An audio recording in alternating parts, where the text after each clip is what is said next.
I've noticed a double standard with Protestant scriptural interpretation, where anytime a verse seems to support a Protestant view or an evangelical view or a Calvinist view or whatever, what have you, right? Anytime a verse seems to support one of those doctrines, we take that verse at face value, right? If there is such a thing, face value, right? But we take it at face value. But if any passage seems to be at face value contradicting those doctrines, then we have to be much more flexible and nuanced in our understanding, right? So for example, compare any of the verses in Romans about, we're saved by faith and not works of the law, which everyone agrees with.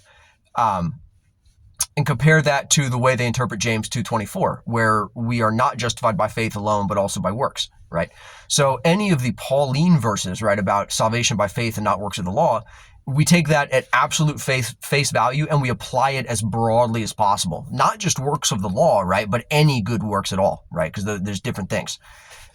Whereas with James 2:24, we suddenly have to be very nuanced and can't take James 2:24 at its very clearly anti-faith alone face value, right?